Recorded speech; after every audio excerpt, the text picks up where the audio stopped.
pencernaan manusia? Pencernaan merupakan suatu proses perombakan makanan menjadi sari-sari makanan yang berstruktur lebih sederhana sehingga dapat diserap dan digunakan oleh sel-sel tubuh. Proses pencernaan ini terjadi di dalam rongga pencernaan.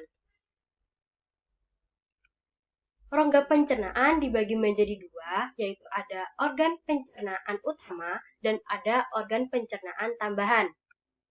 Untuk organ pencernaan utama, di sini terbagi menjadi 6, yaitu ada rongga mulut, kerongkongan, lambung, usus halus, usus besar, dan anus. Sedangkan untuk organ pencernaan tambahan yaitu terdiri dari hati dan pankreas. Untuk lebih jelasnya, seperti apa dan di mana letak organ-organ tersebut dapat dilihat pada gambar yang sudah tertera.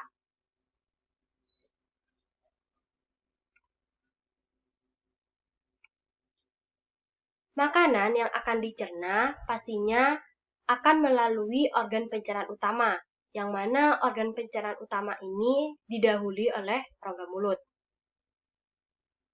Di rongga mulut, proses pencernaan terjadi secara mekanis dan kimiawi. Selain itu juga, di rongga mulut ini proses pencernaan dibantu oleh beberapa alat. Salah satunya yaitu gigi, lidah, dan kelenjar ludah.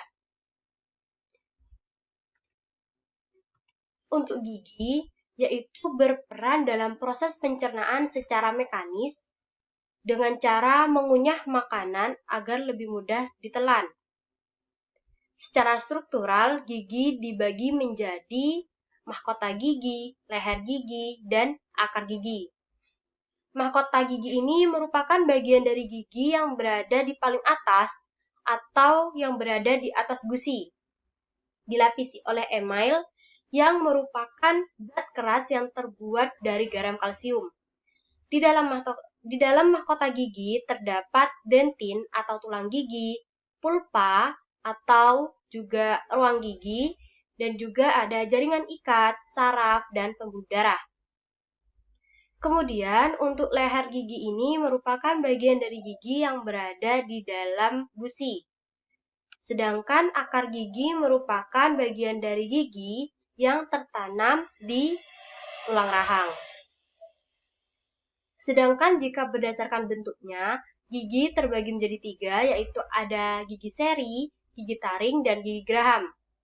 Gigi seri merupakan gigi yang berfungsi untuk memotong makanan, gigi taring berfungsi untuk mengoyak atau merobek makanan, dan gigi geraham berfungsi untuk menghancurkan makanan.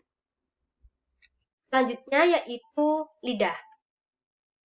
Dalam proses pencernaan ini, lidah memiliki peran untuk membantu menelan makanan, kemudian mengatur letak makanan yang ada dalam rongga mulut kita, kemudian mendorong makanan agar sampai ke kerongkongan, dan tentunya sebagai organ perasa. Karena di lidah ini terdapat papila atau tonjolan yang sangat peka terhadap rasa, sehingga kita dapat merasakan rasa manis, asin, asam, ataupun pahit. Kemudian yang selanjutnya yaitu kelenjar ludah.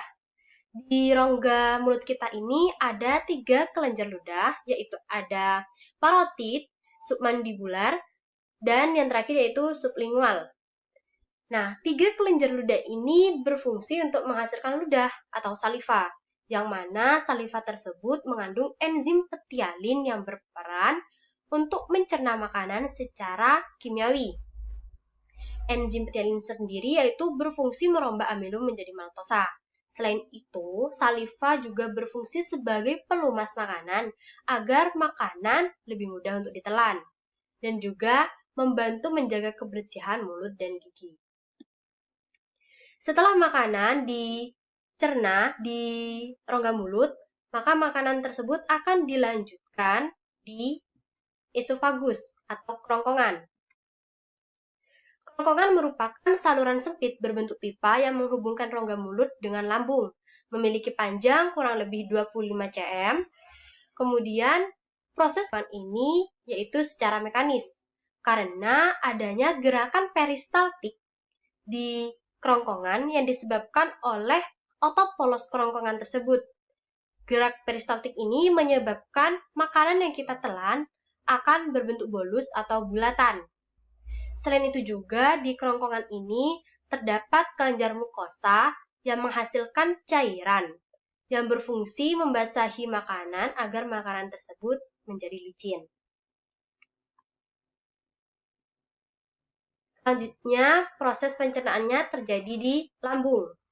Lambung merupakan kantong besar dengan dinding elastis yang berada di sebelah kiri di bawah diafragma.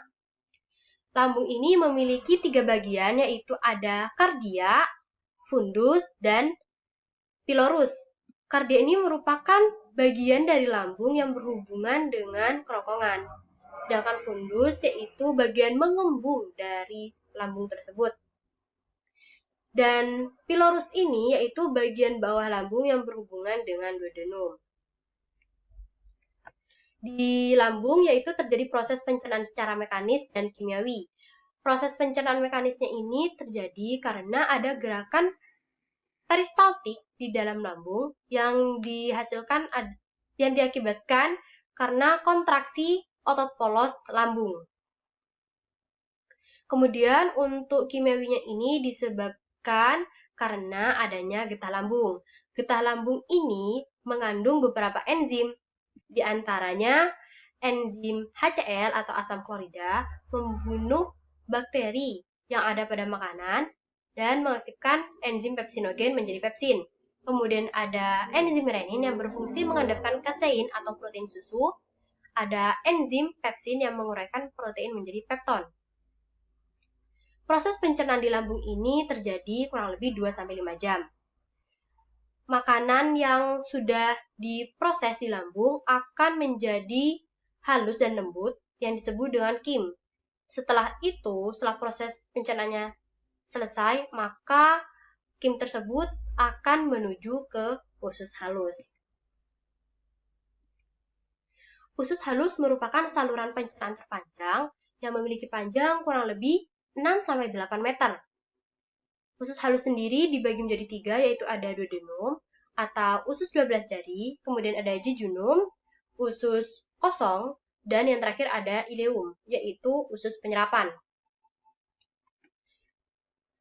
Di usus halus ini terjadi proses pencernaan secara kimiawi.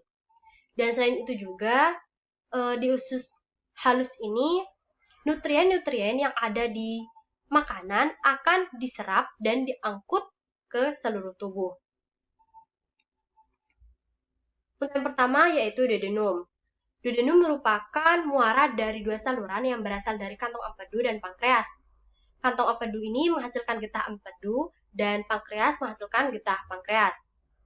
Di duodenum terjadi proses pencernaan secara kimiawi yang menggunakan enzim yang terkandung di getah pankreas. Selanjutnya yaitu jejunum. Di jejunum ini, makanan akan cenderung lebih encer karena di jejunum juga terjadi proses pencernaan kimiawi yang dibantu oleh beberapa enzim. Di antaranya yaitu ada enzim enterokinase berfungsi untuk mengaktifkan tripsinogen yang dihasilkan oleh pankreas. Kemudian ada enzim lipase menguraikan lemak menjadi asam lemak dan gliserol. Ada enzim sukrase mencerna sukrosa menjadi glukosa dan fruktosa. Enzim maltase berfungsi mengubah maltosa menjadi glukosa. Laktase mengubah laktosa menjadi glukosa. Kemudian ada enzim erepsin mengubah dipeptida atau pepton menjadi asam amino. Disakarase mengubah disakarida menjadi monosakarida. Dan yang terakhir yaitu ada peptidase berfungsi mengubah polipeptida menjadi asam amino. Kemudian yang selanjutnya yaitu bagian terakhir dari usus halus, yaitu ileum atau usus penyerapan. Nah, di ileum ini terdapat lipatan-lipatan yang disebut dengan villi. Villi memiliki fungsi untuk memperluas permukaan usus agar penyerapan zat makanan berlangsung secara sempurna. Zat makanan yang sudah diserap oleh villi ini akan diangkut oleh pembuluh darah ke hati. Dan di hati ini, zat makanan tersebut sebagian akan diubah ke bentuk lain dan sebagiannya lagi akan diedarkan ke seluruh tubuh. Kemudian, untuk zat sisa dari penyerapan tersebut akan dilanjutkan di usus besar. Nah, di usus besar ini terjadi proses pengaturan kadar air pada sisa makanan yang sudah diambil zat makanannya tadi. Selain itu juga terjadi proses pembusukan yang dibantu oleh beberapa enzim, salah satunya enzim E. coli. Di usus besar ini atau kolon terdapat beberapa bagian. Di sini ada usus buntu atau umbai cacing. Kemudian ada sekum. Sekum ini merupakan bagian dari usus besar yang berhubungan dengan usus halus, tepatnya yaitu ileum. Kemudian ada kolon ascendens, kolon transversum, ada kolon descendens, kolon sigmoid, dan rektum. Nah, rektum ini merupakan tempat sementara untuk menampung feses, seperti itu. Selanjutnya yaitu ada anus. Anus ini terdiri dari dua lapisan otot, yaitu ada otot polos dan otot lurik. Kedua otot ini saling bekerja sama untuk terjadinya defekasi. Proses defekasi diawali dengan meregangnya rektum karena sudah terisi penuh dengan feses, sehingga mengakibatkan keinginan untuk defekasi. Otot lurik berkontraksi dan mengakibatkan otot polos mengendur sehingga terjadinya proses defekasi tersebut. Kemudian, untuk organ pencernaan tambahan, yaitu kelenjar pencernaan yang menghasilkan beberapa enzim atau cairan yang berfungsi dalam proses pencernaan kimiawi. Ada dua organ, yaitu ada hati dan pankreas. Hati merupakan kelenjar terbesar di dalam tubuh kita. Sel hati menghasilkan getah empedu yang mengandung kolesterol, kemudian asam kolik, garam empedu, lesitin, bilirubin, dan elektrolit. Getah empedu berwarna kuning kehijauan karena mengandung bilirubin. Bilirubin merupakan hasil perombakan dari hemoglobin. Kemudian getah empedu juga akan disalurkan ke usus halus yang mana berfungsi untuk mengemulsi lemak sehingga lemak mudah dicerna oleh enzim lipase. Selanjutnya yaitu pankreas. Pankreas merupakan kelenjar berwarna keputihan yang berhubungan erat dengan ileum. Sel dari pankreas ini menghasilkan getah pankreas yang mengandung beberapa zat. Di antaranya yaitu ada natrium bikarbonat yang berfungsi untuk menetralkan keasaman isi usus. Jadi, ketika makanan berada di lambung, makanan tersebut akan bersifat asam karena adanya HCl atau asam klorida. Kemudian, ketika makanan tersebut sudah berada di usus halus, maka makanan akan dinetralkan kembali dengan bantuan natrium bikarbonat. Nah, natrium bikarbonat ini akan meningkatkan pH dari makanan tersebut sekitar 7,1 sampai 8,5. Selanjutnya yaitu ada enzim amilase yang berfungsi merombak amilum menjadi maltosa dan glukosa. Kemudian ada enzim tripsin yang berfungsi memecahkan molekul protein menjadi asam amino dan enzim amilase yang berfungsi untuk memecah lemak menjadi asam lemak dan gliserol.